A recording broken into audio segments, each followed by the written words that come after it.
Hello दोस्तों, आज के हम इस वीडियो में देखेंगे गंगा नदी का जन्म कैसे होता है। चलिए दोस्तों, हम देखते हैं गंगा नदी का जन्म कैसा होता है। हमारे उत्तराखंड हमारे उत्तराखंड के संतोपंथ ग्लेशियर से जो है दो नदियां निकलती हैं। एक नदी है धौली गंगा और एक है विष्णु गंगा। ये दोनों नदियां कहाँ से निकलती हैं? संतोपंथ ग्लेशियर से निकलती हैं। ये दोनों नदियां जो है हमारी विष्णु प्रयाग में आकर मिलती हैं। कहाँ पर मिलती हैं? धौली गंगा और विष्णु गंगा कहाँ पर मिलती हैं? विष्णु प्रयाग में। अब ये दोनों नदियां मिल जाती हैं कहाँ पर? विष्णु प्रयाग में। अब हमें यह देखना है कि यह नदी जो है आगे किस नाम से जानी जाएंगी। तो दोस्तों, यह दोनों नदियां जो है आगे जो है अलकनंदा के नाम से जानी जाती हैं। किस नाम से? अलकनंदा। अलकनंदा को हम जो है रिप्रेजेंट किए हैं यहाँ पर ए से। अब जो है यह नदी जो है आगे किस नाम से जानी जाएगी? अलकनंदा के नाम से जानी जाएगी। और इस नदी में जो है एक नदी आकर यहाँ से मिलती है, पिंडार नदी। कहाँ पर मिल जाती है? पिंडार नदी जो है एक बाएं साइड से कौन सी नदी आकर मिल जाती है? पिंडार नदी। कहाँ पर मिलती है? वह कर्णप्रयाग में। कहाँ पर मिलती है? वह है कर्णप्रयाग में। अलकनंदा से आकर जो है मिल जाती है, तो मिलती है दोस्तों। अब हम देखेंगे इस नदी जो आगे चलेगी किस नाम से जानी जाएगी।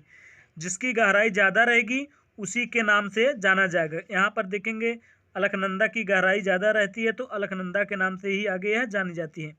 अब इधर दाएं साइड से जो है मंदाकिनी नदी एक आती है, जो है रुद्रप्रयाग में अलकनंदा से मिल जाती है। मंदाकिनी नदी जो है हमारी रुद्रप्रयाग में अलकनंदा नदी से मिल जाती है। और कहाँ पर मिलती है? रुद्रप्रयाग में मिलती है। तो यह नदी अब आगे किस नाम से जानी जाएगी? जिसकी गहराई ज़्यादा रहेगी उसी के नाम से जानी जाएगी। तो यहाँ पर अलकनंदा की गहराई ज़्यादा रहती है, तो अलकनंदा के नाम से ही जानी जाती है। और फिर दाएं साइड से जो है हमारे गंगोत्री ग्लेशियर से एक नदी निकलती है, भागीरथी नदी। भागीरथी नदी निकलती है और आकर अलकनंदा नदी से मिल जाती है। जब अलकनंदा नदी से मिलती है तो वह नदी कहाँ मिलती है? अलकनंदा से, तो देवप्रयाग में अलकनंदा नदी से मिल जाती है। कहाँ पर मिलती है हमारी भागीरथी नदी? देवप्रयाग में अलकनंदा नदी से मिल जाती है। तो इन दोनों नदियों का अब गहराई समान हो जाएगा यहाँ पर। अब आगे किस नाम से जानी जाएंगी? तो यह जो है इन दो नदियों का जहाँ पर गहराई समान हो जाता है तो वहीं से गंगा नदी का हमारे निर्माण होता है। जो है गंगा नदी का उद्गम होता है। अब दोस्तों का निर्माण होता है, गंगा नदी का निर्माण होता है। कौन कौन सी नदियों से मिलकर निर्माण होता है? अलकनंदा व भागीरथी नदी के मिलने से निर्माण होता है। कहाँ पर मिलती हैं? देवप्रयाग में। कहाँ पर मिलती हैं?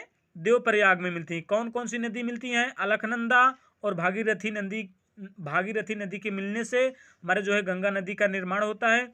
आगे है जो है हमारे गंगा नदी हमारे भारत के 5 राज्यों से होकर गुजरती है। अब हम देखेंगे भागीरथी की सहायक नदी जो है हमारी भलांगना सहायक नदी है। जो है हमारी भलांगना नदी जहाँ भागीरथी से मिलती है वहीं पे एक बांध का निर्माण होता है जिसका नाम है टिहरी बांध, जो हमारे भारत का सबसे ऊंचा बांध है। हमारे भारत का सबसे ऊंचा बांध कौन सा है? टिहरी बांध। किस नदी पे इसका निर्माण हुआ है? तो भागीरथी नदी पर इसका निर्माण हुआ है। किन दो नदियों के मिलने के स्थान पर होता है? यानी कि भागीरथी व भलांगना नदी जहाँ पर मिलती है वहीं हमारे टिहरी बांध का निर्माण होता है, जो हमारे भारत का सबसे ऊंचा बांध है। अब यदि हम पूछेंगे तो हमारे अलकनंदा नदी का निर्माण होता है कि उद्गम होता है? तो हमारे अलकनंदा नदी का निर्माण होता है। कौन कौन सी दो नदियां मिलकर निर्माण करती हैं? धौली गंगा व विष्णु गंगा। कौन कौन सी दो नदियां? धौली गंगा व विष्णु गंगा नदियों के निर्माण से जो हमारे अलकनंदा का निर्माण होता है। और धौली गंगा विष्णु गंगा कहाँ पर मिलती हैं? विष्णु प्रयाग में मिलती हैं। और दूसरा क्वेश्चन, गंगा नदी का निर्माण होता है कि उद्गम होता है? तो गंगा नदी का निर्माण होता है। कौन कौन सी दो नदियां मिलती हैं? भागीरथी व अलकनंदा। कौन कौन सी दो नदियां? भागीरथी व अलकनंदा। कहाँ पर मिलती हैं? देवप्रयाग में मिलती हैं। वहीं से जो है हमारे गंगा नदी का निर्माण होता है। और दोस्तों, यहाँ संतोपंथ ग्लेशियर कहाँ है? हमारे उत्तराखंड के बद्रीनाथ जिले में जो है